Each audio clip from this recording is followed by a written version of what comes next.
దేవునికి దేవునికి స్తోత్రం. హల్లెలూయా, హల్లెలూయా. చేరొచ్చిన మీ అందరికీ మన ప్రభువైన యేసుక్రీస్తు నామములో మీ అందరికీ నా హృదయపూర్వక వందనాలు. యూట్యూబ్ చూస్తున్న మీ అందరికీ కూడా నా హృదయపూర్వక వందనాలు. మీరు తప్పకుండా సబ్స్క్రైబ్ చేయండి, లైక్ చేయండి. 10 నిమిషాలు ఈ 15వ తారీఖు శ్రమ ధ్యానాలయ కూడికలో 10 నిమిషాలు దేవుని యొక్క వాక్యాన్ని మనం ధ్యానం చేద్దాం. చూద్దాం. మత్తయి సువార్త 20 అధ్యాయము 28వ వచనం చదువుకుందాం.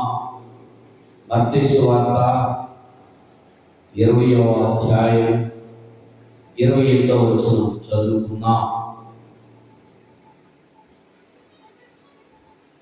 చదివి సహాయం చేయండి. అలాగే మనిషి కుమారుడు పరిచారణ చేయించుకోవడానికి రాలేదు, కానీ పరిచారణ చేయుటకు అనేకలకు ప్రతికారమోచన క్రమంగా తన ప్రాణం ఇచ్చుటకు వచ్చినట్టు చెప్పింది. వారు వెనుక నుండి వెళ్తుండగా బహుజనులు ఆయన వెంట వెళ్ళు. చాలు, మరొకసారి మాట చదువు. అలాగే మనిషి కుమారుడు పరిచారము చేయించుటకు రాలేదు, కానీ పరిచర్య చేయడానికే వచ్చాడు. చూడండి ప్రభువునందు పిల్లారా, ఈ మత్తయి సువార్త 20వ అధ్యాయం 28వ వచనంలో ఉన్నటువంటి మాట ఏంటంటే, అలాగే మనిషి కుమారుడు పరిచర్య చేయించుకోవడానికి రాలేదు, కానీ పరిచర్య చేయడానికి వచ్చాడు. చూస్తే యేసుక్రీస్తు అప్పగింపబడి రాత్రి 12 మంది శిష్యులను ఆయన దగ్గర కూర్చోబెట్టుకొని ప్రతి ఒక్కరికి పరిచర్య చేస్తూ ఉన్నాడు. పరిచర్య ఆయన చేస్తూ ఉన్నాడు. ఏమని చేస్తూ ఉన్నాడు, ఎలా చేస్తూ ఉన్నాడు అంటే, పిల్లలు కండవ తీసుకొని ఒక బొబ్బలో నీళ్లు తీసుకొని ప్రతి ఒక్కరి పాదాలు కడిగడి. పిల్లలు ఆయన ప్రతి ఒక్కరికి పరిచయం చేశాడు, పరిచయం చేశాడు. ఆయన ప్రతి ఒక్కరి పాదాలు కడుగుతూ ఆ పాదాలు ఆ యొక్క కవులతో తుడుస్తూ శుభ్రం చేస్తూ 1 by 1 గా ప్రతి ఒక్కరి పాదాలు ఆయన కడుగుతూ తుడుస్తూ ఉన్నాడు. ఆ టైంలో పేతురు అన్నాడు, ప్రభువా, నువ్వు నా పాదాలు కడగటం ఎలా? నువ్వు నా పాదాలు కడగటం ఎలా? ఎందుకయ్యా నా పాదాలను కడిగేది? నేను అంత మాత్రపు వాడి కాను అని పేతురు చెప్పినప్పుడు యేసు ప్రభు చెప్పాడు, పిల్లారా, ఓ నా పేతురు, నీ పాదాలు నేను కడగకపోతే నేను స్థలంలో ఉండలేవు. ఆ మాట చెప్పినప్పుడు పేతురు అన్నాడు, ప్రభువా, నా పాదాలే కాదయ్యా, నా నిలువెల్లా కడగయ్యా నన్ను అని పేతురు తను తాను రైతుడుగా ప్రభు పాదాలు పట్టుకొని అడిగిట్లా. అంటే దానిలో ఉన్నటువంటి సారాంశం ఏంటంటే, దేవాతి దేవుడు దేవుని కుమారుడుగా ప్రభువైన యేసుక్రీస్తు ఈ లోకంలోకి వచ్చి ఆయన పరిచారం చేయించుకోవట్లేదు, పరిచర్య చేయడానికి వచ్చాడు. తను తాను తగ్గించుకున్నాడు. ఆయన ప్రతి ఒక్కరికి ఒక మాదిరిగా ఆయన పాదాలు కడిగాడు. పిల్లారా, చూడండి, ఈ రోజుల్లో కొంత హోదా కలిగితే, ఉగ్ర హోదా ఉంటే చాలు, ఆ హోదాను బట్టి రకరకాలుగా పరిచర్య చేయించుకుంటా ఉంటారు ప్రజలు, అధికారులు, నాయకులు, పెద్దవారు, డబ్బున్నవారు. పిల్లరా, కానీ యేసు క్రీస్తు ప్రభువు ఒక దేవాది దేవుడు, దేవుడి కుమారుడుగా ఉన్నప్పటికీ కూడా ఆయన తను తాను తగ్గించుకున్నాడు. పిల్లరా, పరలోకం నుండి భూలోకంలోకి పరిశుద్ధాత్మ ద్వారా పరిశుద్ధుడుగా జన్మించినటువంటి ప్రభువైన యేసు క్రీస్తు పరిచర్య చేయడానికి సిగ్గుపడలేదు. పిల్లరా, ఈరోజు చాలా మంది పరిచర్య చేయమంటే నాకేడ కుదిరింది బ్రదర్, నాకేడ కుదిరింది బ్రదర్, నేనేం చేయగలను బ్రదర్ అంటున్నాను. పిల్లరా, సహోదరి మండలి చిన్నమ్మ అంటే నాకు కుదరదు బ్రదర్, సహోదరుడా మండలి సూపర్గేట్ కడిగయ్యా నాకు కుదరదు బ్రదర్, సహోదరుడా భోజనం వడ్డించు కుదరదు, ఆకలితో కుదరదు. ఒకరోజు జరిగినటువంటి సంఘటనని తెలియపరచాలని ఆశపడుతున్నాను. భక్సింగ్ గారు ఆయన ఒక సభలో వాక్యం చెప్పడానికి ఆయన సిద్ధపడి షూట్ మీద వచ్చాడంట. షూట్ వేసుకొని ఆ స్టేజ్ మీద వాక్యం చెబుతూ ఉంటే ఆ యొక్క మీటింగ్ లో అనేక మంది ఉద్యోగులు, పెద్ద పెద్ద హోదా కలిగినటువంటి ఉద్యోగులు ఉన్నారు. వాళ్ళందరూ కూడా షూట్ మీద వచ్చారంట. వాళ్ళందరూ వాక్యం వింటూ బలపడుతూ చాలా బలపడ్డారు. ఆ దినం ఆయన భక్సింగ్ గారు వాక్యం చెప్పిన అనంతరం అందరికీ ప్రార్థన చేస్తూ ఉన్న సమయంలో వాళ్ళ క్రమం ప్రకారం భోజనం ఏర్పాటు చేసి వచ్చిన వారందరికీ భోజనం వడ్డిస్తూ ఉన్న సమయంలో భోజనం పెడుతూ భోజనం తిన్నవారు ఆకులు అక్కడే పడేసి వెళ్ళిపోయే క్రమంలో అందరూ ఆ సూట్ల మీద ఉన్న వాళ్ళందరూ కూడా అవి చూస్తూనే ఉన్నాడంట. భక్సింగ్ గారు ప్రార్థన చేస్తూ కన్ను దాని మీద వేస్తూ ఉన్నారు. భోజనం తిని వెళ్ళేవాడు మీద చూస్తూ ఉన్నాడు. భోజనం తిన్నవాడు ఆకు తీయట్లేదు, శుభ్రం చేయట్లేదు. ఈ సూట్లో ఉన్న వాళ్ళందరూ కూడా అవి చూసి అలా నిలబడిపోయి ఉన్నారు. భక్సింగ్ గారంట ఆ ప్రార్థన చేయించుకునే వాళ్ళకి వచ్చిన వాళ్ళకి చెప్పాడంట, సహోదరులారా సహోదరులారా, అయ్యా అమ్మా మీకు ప్రార్థన చేస్తాను, కొద్ది నిమిషాలు కొద్దిసేపు వినండి, మీ అందరికీ ప్రార్థన చేస్తాను, కొద్దిసేపు మీరు ఉండండి, దయచేసి మీరు కొద్దిసేపు ఉండండి, నాకు ఒక చిన్న పని ఉంది, ఆ పని చేసుకొని వస్తాను నేను అని చెప్పాడంట. నాకు ఒక చిన్న పని ఉంది, ఆ పని చేసుకొని నేను వస్తాను, ఆ కొద్దిసేపు మీరు ఉండండి అని చెప్పాడంట. ఈ మాట చెప్పినప్పుడు ఓహో ఆయనకి ఏం పని ఉందోలే అని వాళ్ళందరూ కూడా అలా నిలబడిపోయారంట.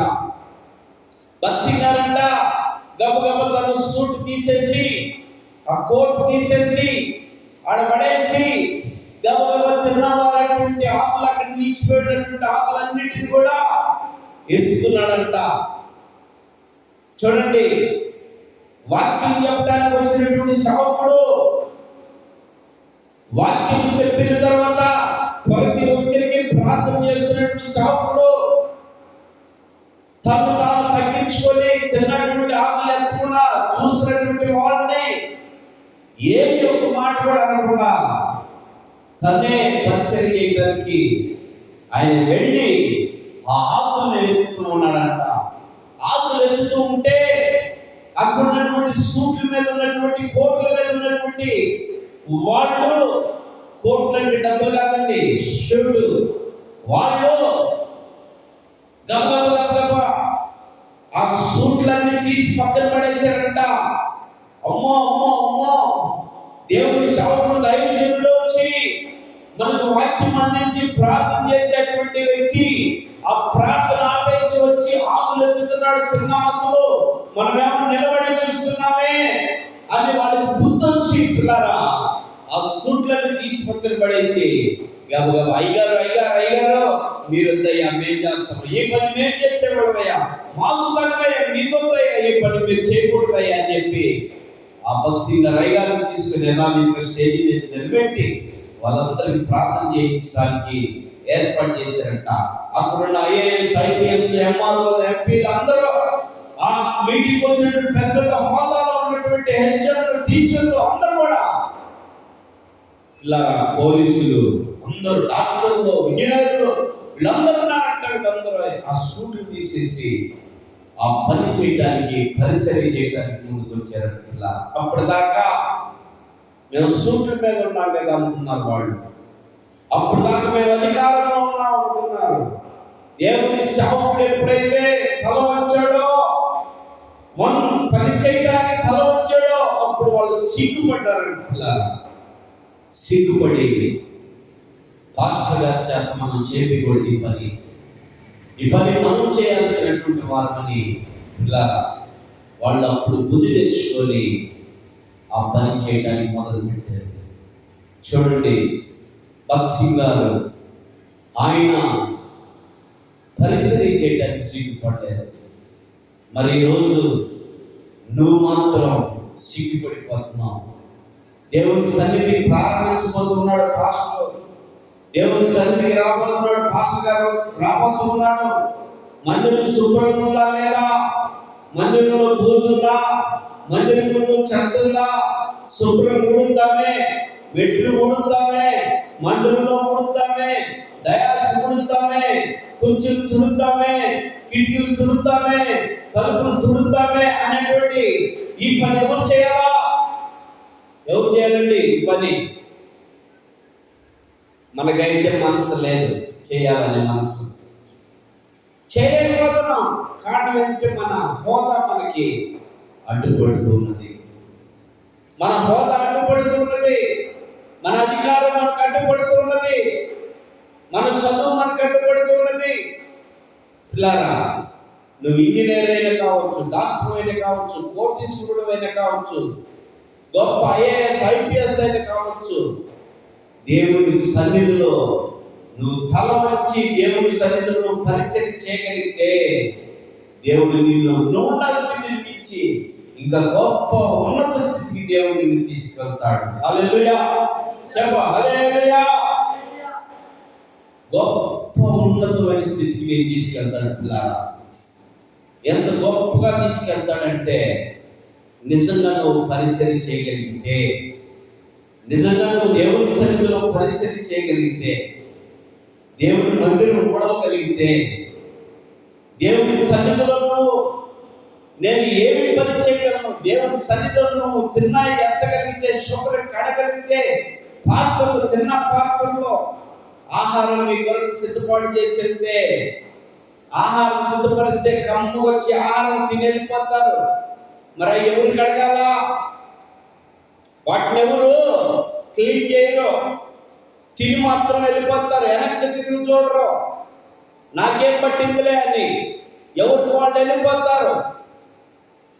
మరి ఎవరు చేయాలి ఈ పని? దేవుని సన్నిధిలో ఏర్పాటు చేసి ప్రేమ మీద చక్కగా ఆరగించినప్పుడు నీ వంతు నీ చెయ్యి సహాయము దేవుని యొక్క పాత్రలు కడగడానికి నువ్వు సిగ్గుపడుతూ ఉంటావు. స్వార్థ తలమని హైదరాబాద్లో చిరాల ఎబెనేజర్ ప్రార్థనా మందిరం ఆధ్వర్యంలో రక్షణ సాక్షి సభలు జరుగుతూ ఉంటాయి. ఈ రక్షణ సాక్షి సభల్లో మా అమ్మగారు శిరీష కుమారి, మా అమ్మగారు పాత్రలు కడగటానికే, మేము చిన్నతనంలోనే ఆ మీటింగ్స్ వెళ్తూ ఉండేవాళ్ళం. పాత్రలు కడగటానికి ముందులో ఉండేది. పిల్ల ప్రార్థన అయినప్పుడు భోజనం తినడానికి ఉండేది కాదు, పాత్రలు తిన్న ప్లేట్లు డేషాలు కడుగుతూ ఉండేది మా అమ్మ. అలాంటి పరిచర్య అనేక చోట్ల మా అమ్మ తిన్న వాటిని కడగటానికి ముందంజలో మా అమ్మ పరిచర్య చేసేది. పిల్లారా, దేవునికి మహిమ కలుగుగా. ఆమె నిజంగా నువ్వు పరిచర్య చేయడానికి ఏర్పరచుకున్నావా, లేక పరిచర్య చేయించుకోవడానికి ఏర్పరచుకున్నావా? ఆలోచించే. ఈ రాత్రి నువ్వు దేవుని సన్నిధిలో నేను ఏ రీతిలో వాడబడాలి దేవుని సన్నిధిలో నేను ఎలాగా నిలబడాలా, దేవుని సన్నిధిలో నేను ఎలాగా దేవుని స్తుతించాలా. తలంతులు ఇచ్చాడండి దేవుడు. ఎవరికి ఇచ్చిన తలంతు వాళ్ళకి. ఒకడు చక్కగా పాటలు పాడతారు, ఒకరు చక్కగా వాక్యం అందిస్తారు, చదువుతారు, ఒకరు చక్కగా మంచి వాయిద్యాలు అందిస్తారు, ఒకరు చక్కగా మ్యూజిషియన్ గా సౌండ్ సిస్టమ్ నడిపిస్తారు, ఒకరు చక్కగా అంతా పట్లేస్తారు, ఊడిస్తారు, శుభ్రంగా వేస్తారు. ఈ రీతిలో దేవుడు తలంతులు ఎవరి తలంతులు వాళ్ళకి ఇస్తే ఆ తలంతుల్ని దాచిపెట్టుకుంటూ జీవిస్తున్నటువంటి వారు లోకంలో చాలా మంది లేకపోవాలి పిల్లలు. అందుకని ఒక యజమానుడు ఒక పనివాడిని పిలిచి, ఉపమానం ఇది, ఒక పనివాడిని పిలిచి ఒక 5 తలంతులు ఇచ్చి, నేను దేశాంతం పోతున్నాను, మరలా వస్తాను, నిన్ను నేను ఇచ్చినటువంటి తలంతులు అడుగుతాను, నాకు లెక్క చెప్పాలని వెళ్ళాడు పిల్ల.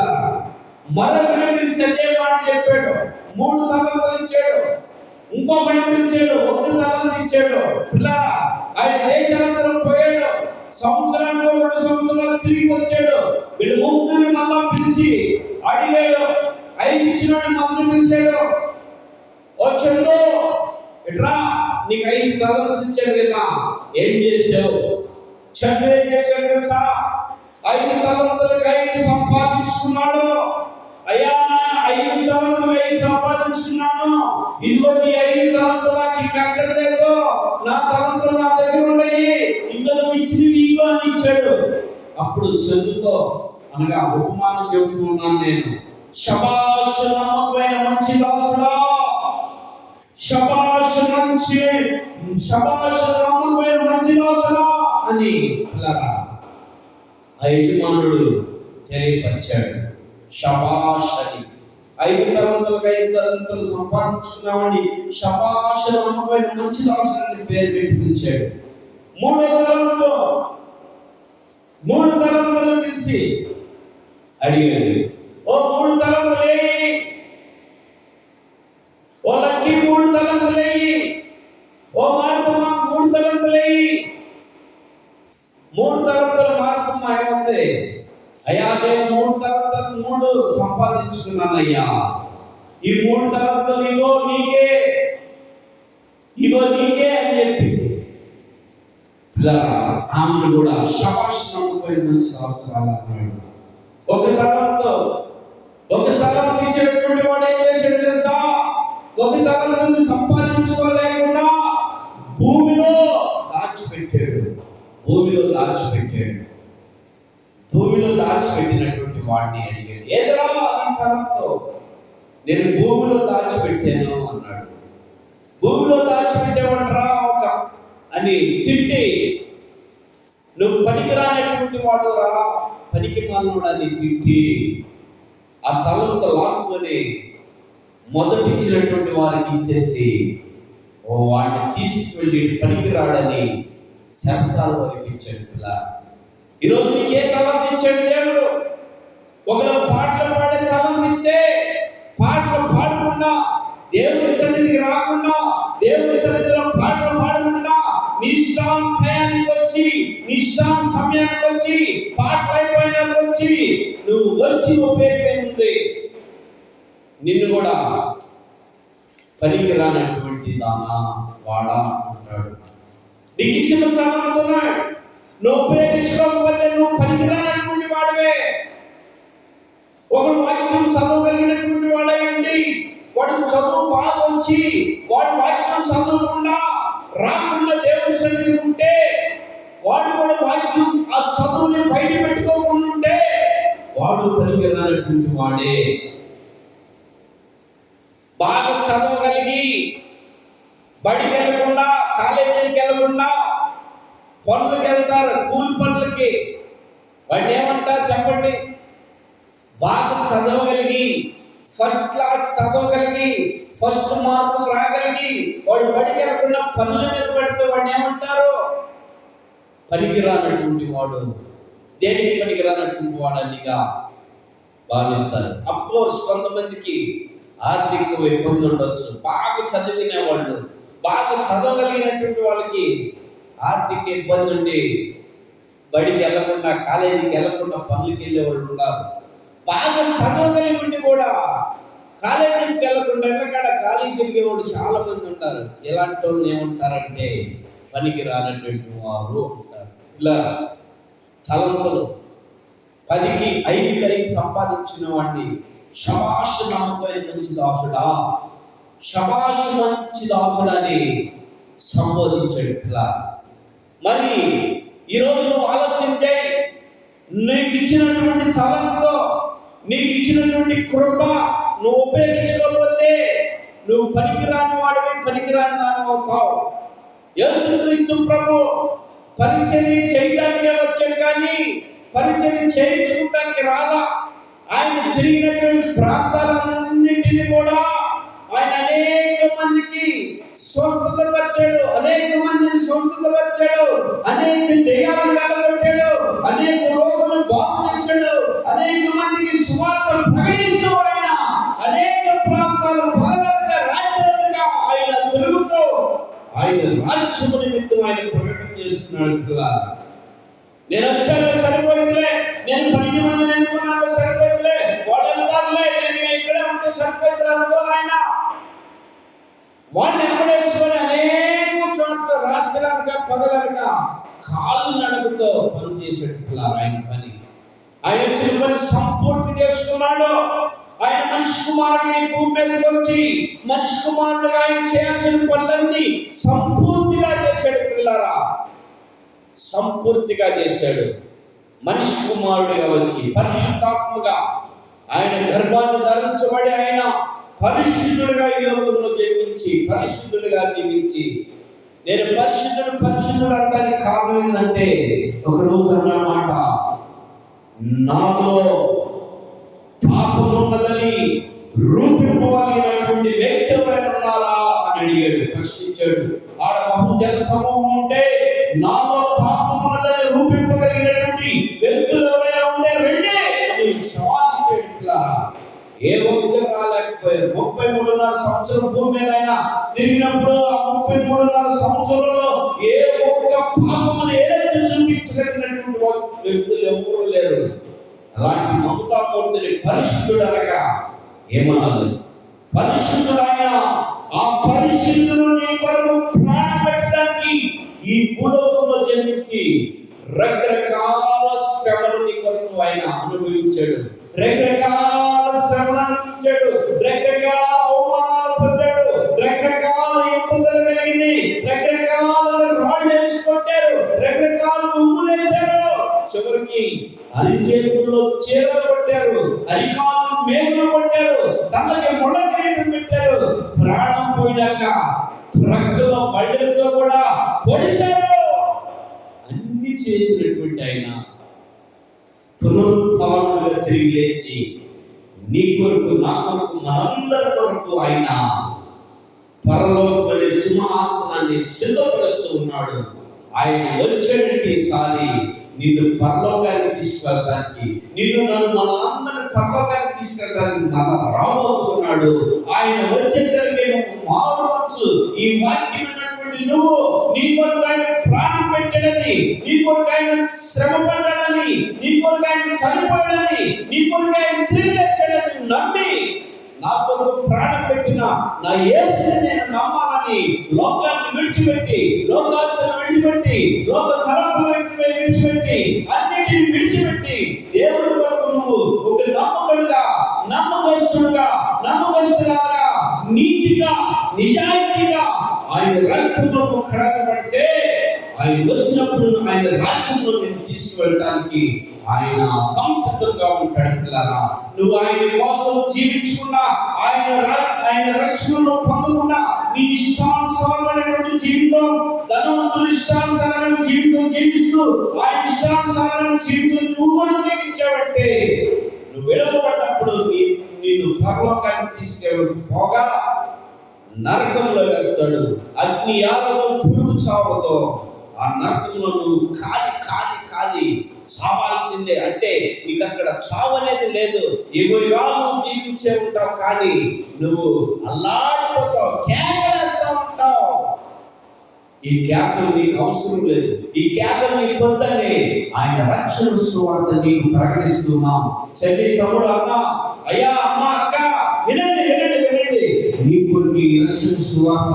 నువ్వు మారు మనసుకోవద్దు, సమయం ఇంకా లేదు. నువ్వు సద్వినియోగం చేసుకో. జ్ఞానం వల్ల జీవించు, అజ్ఞానం వల్ల జీవించు. రక్షణ త్వరగా పొందు. రాజ్యం సమీపంగా ఉన్నది. రాజ్యాల మీద రాజ్యాలు ఎగబోతున్నాయి, దేశాల మీద దేశాలు ఎగబోతున్నాయి, అపవిత్రులు కావద్దు ఉన్నది. నిన్ను సువార్త వినడానికి నీకు ఇంకా అవకాశం ఉండకపోవచ్చు. కారణం ఏంటో తెలుసా? నువ్వు బ్రతుకుతావు, ఇది నిజమో కాదో కూడా తెలియదు. ఎంతకాలం బ్రతుకుతావో కూడా నీకు తెలియదు కనుక మారు మనసు పొందు, పశ్చాత్తాపడు, ప్రభువైన యేసుక్రీస్తు సొంత రక్షణగా అంగీకరించు. నీ ఆయన రక్తంలో కడగబడు, నిత్య జీవానికి వారసురాలు. మారు మనసు పొందు. ఆ యేసుని నువ్వు గుర్తెరుకో. ఆయన నీ కొరకు కాల్చిన రక్తంలో కడగబడు. నీ హృదయాన్ని శుద్ధీకరించుకో, నీ హృదయాన్ని పరిశుద్ధపరచుకో, నీ దేహాన్ని పరిశుద్ధపరచుకో, నీ హృదయాన్ని పరిశుద్ధపరచుకో. నువ్వు పవిత్రుడుగా పవిత్రురాలుగా మారే రాత్రి మారు మనసు పొందు. నిత్య జీవంలో ప్రవేశిస్తావు, లేకపోతే నిత్య నరకంలో ఉంటావు. కనుక చేరొచ్చిన మీ అందరూ కూడా మారు మనసు పొంది నిజ రక్షకుడైనటువంటి ప్రభువైన యేసుక్రీస్తుని నీ సొంత రక్షకుడిగా అంగీకరించి నీ మనసును మార్చుకో, నీ యొక్క మైండ్ని మార్చుకో, నీ తలపును మార్చుకో, నీ ఉద్దేశాలు మార్చుకో. కానీ నువ్వు మతం మారాల్సిన అవసరం లేదు, నువ్వు కులం మారాల్సిన అవసరం లేదు. నీ మనసే మారేది, నీ హృదయం మారేది, నీ తలపునే మార్చుకో. వీటిని మార్చుకొని ప్రభువైన యేసుక్రీస్తుని వెంబడించు, ఆయన నిజ రక్షకుడిగా అంగీకరించు. మారు మనసు పొందు, బాప్తిసము పొందు, నిత్య జీవానికి ప్రవేశించు. దేవుని కొద్ది మాటలు దీవించును గాక. ఆమేన్, ఆమేన్, ఆమేన్. ప్రార్థన చేసుకుందాం.